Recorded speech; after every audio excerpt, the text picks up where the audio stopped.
दोस्तों वंदे मातरम। मैं हूं सुमित आज़ाद और आप देख रहे हैं ग्लोबी न्यूज़।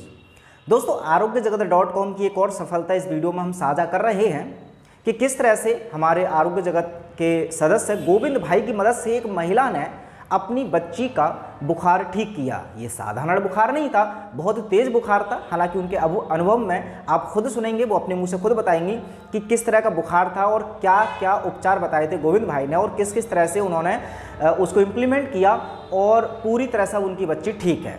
ये अनुभव इसलिए हम साझा कर रहे हैं ताकि इस अनुभव के बाद आपको भी लाभ मिल पाए और आप भी इसी तरह की समस्या का सामना करते हैं। किसी को घर परिवार में बुखार हो जाता है, चाहे वो कितना भी तेज़ हो, उसको आप भी कैसे ठीक कर सकते हैं, ये अनुभव आपको ज़रूर सहायता देगा। जो लोग नहीं जानते आरोग्य जगत .com के बारे में, उनको बस 1 मिनट में हल्का सा मैं बता देता हूँ। उसके बाद हमारी बहन का हम अनुभव सुनेंगे। तो आरोग्य जगत .com का एक ही उद्देश्य है कि जितनी भी भारतीय चिकित्सा पद्धतियां हैं उनका प्रचार प्रसार करना है और अंग्रेजी दवाओं से मुक्त समाज को एक हेल्दी समाज बनाना है। इसमें आप सभी लोग काफ़ी अच्छी तरीके से मदद कर रहे हैं। यदि जो लोग अब तक नहीं जुड़े हैं आरोग्य जगत .com से, तो वो जुड़ सकते हैं। आरोग्य जगत .com पर जाकर के एक बार विजिट जरूर करें। उसके अलावा मेंबरशिप फॉर्म इस वीडियो के डिस्क्रिप्शन में दिया हुआ है, उसको भी फिल करके हमसे जुड़ सकते हैं। तो आइए अब सुनते हैं इन बहन को। गोविंद भैया जी को मेरा प्रणाम और धन्यवाद।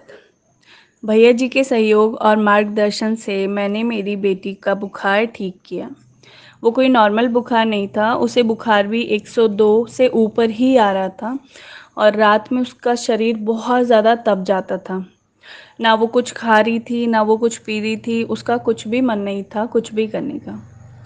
तो मेरी बेटी को सोमवार को बुखार और बदन दर्द हुआ। तो जैसे भैया जी दालचीनी का काढ़ा बताते हैं, वही सब मैंने दिया। क्योंकि मैं भैया जी की वीडियो रेगुलर देखती रहती हूँ, कोई ना कोई वीडियोज़ उनकी देखती रहती हूँ। तो इतना हाँ, तो मुझे पता था कि दालचीनी का काढ़ा तो बना के दे ही देना चाहिए। और ये वाली वीडियो भैया जी के चैनल पर भी है, तो मैंने यही सब दिया। पर उसके बाद उसकी गर्दन और पैरों में भी दर्द हो रहा था। तो भैया ने मुझे बोला कि जो लाल तेल है उसको लगाओ और उसके बाद सिकाई कर दो। तो मैंने लाल तेल भी भैया के चैनल से ही देखा था और भैया ने मुझे बताया था लाल तेल की विधि कैसे कैसे है। तो लाल तेल भी मैंने बना के रखा हुआ था। वही लाल तेल मैंने उसके अपनी बेटी के गर्दन के पीछे लगाया और पैरों में लगाया। गर्दन के पीछे उसका ज़्यादा दर्द था तो मैंने गर्म कपड़ा लेकर उसकी सिकाई कर दी। उसके बाद वो सो गई। तो रात को उसको काफ़ी तेज़ बुखार आया।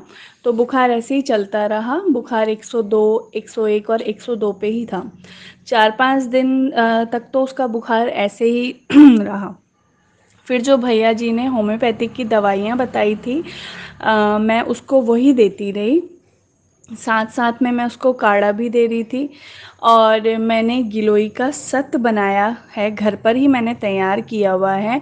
वो भी भैया जी ने मुझे विधि बताई थी कि कैसे कैसे बनाना है। तो ये सब चीज़ें देखिए आप, ये सब घरेलू चीज़ें हैं जो जो मैं भैया से पूछती गई और मैं वो सब बनाती गई। और आज जब मेरी बेटी को इतना बुखार था तो ये सब मेरे को बहुत काम आया। तो ये सब मैं उसको देती रही। 101, 102 बुखार जब उसको था तो भैया ने मुझे बोला कि ठंडे पानी की पट्टी करते रहो।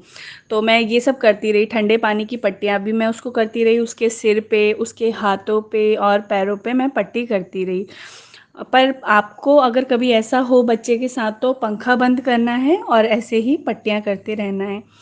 फिर जब उसका मुझे बुखार नॉर्मल लगा तो मैंने पट्टियाँ छोड़ दी। आज मेरी बेटी का 9वां दिन है। तो मेरी बेटी जो है वो 8वें दिन में ही, मतलब कल वो बिल्कुल फिट हो गई थी। फिर भी मैंने अपनी तसल्ली के लिए उसको कल भी दवाई दी और आज मैंने सिर्फ उसे एक टाइम दी। पर अभी काढ़ा चल रहा है क्योंकि उसको खांसी है। पर वैसे वो एकदम स्वस्थ है। वो ना खाना खा रही थी, ना उसके शरीर में जान थी। पूरे दिन भर वो सोती रहती थी। तो यही सब घरेलू चीज़ें करके और भैया के साथ के कारण मैं ये सब कर पाई। साथ में मैंने उसका कोई भी टेस्ट नहीं करवाया क्योंकि मुझे भैया जी पर विश्वास था। अगर मैं उसका टेस्ट करवाती तो शायद कोई ना कोई ऐसी रिपोर्ट वो मुझे पकड़ा देते जिससे मुझे टेंशन हो जाती। और जब तक भैया जी मेरे साथ हैं तो मुझे करवाना भी नहीं था उसका टेस्ट। अब चाहे उसे डेंगू होता, वायरल होता या उसको कुछ भी होता। आप सबसे मेरी एक ही विनती है कि ऐसी स्थिति में शांत रहें और सकारात्मक सोच रखें और भैया जी पर पूर्ण विश्वास करें। मैं भी गोविंद भैया जी को यूट्यूब की वजह से ही जानती हूँ। भैया जी का निरंतर सहयोग से मुझे कभी ऐसा लगा ही नहीं कि मैं किसी अनजान व्यक्ति से बात कर रही हूँ। एक बड़े भाई की तरह उन्होंने मेरे को हमेशा अच्छी सलाह दी है और कुछ ना कुछ चीज़ें मुझे बताते रहे। जब जब मुझे परेशानियाँ आई, उन्होंने मेरे को वीडियो कॉल करके पूछा कि बेटे का स्वास्थ्य कैसा है, और निरंतर वो मुझे कॉल भी करते रहे। गोविंद भैया की कृपा से आज मेरी बेटी बिल्कुल स्वस्थ है। और ऐसे ही आप लोग भी अपने बच्चों के लिए घरेलू उपाय करते रहें। और दूसरी बात, थोड़ा सा संयम रखें। मुझे भी 8 दिन लगे अपनी बेटी को ठीक करने में। अगर संयम रहेगा तो सब कुछ अच्छा होगा, सब कुछ सही होगा। थोड़ा सा संयम रखना चाहिए। चीज़ों को एकदम घबराहट में ये नहीं सोचना चाहिए कि जल्दी जल्दी सारा काम हो जाए। अब जो लोग हैं वो एलोपैथिक दवाओं पे निर्भर होने लगे हैं। उन्हें लगता है कि एलोपैथिक तो 1 घंटे या 15 मिनट में अपना असर दिखा देती है, पर घरेलू चिकित्सा जो होती है उसमें थोड़ा समय लगता है। वो बीमारी को जड़ से ख़त्म कर देती है। मेरा आप सबसे अनुरोध है कि आप भी घरेलू चिकित्सा ही कराएं और इधर उधर की दवाइयाँ खाने से और अपने बच्चों को खिलाने से बचें। जय हिंद, वंदे मातरम।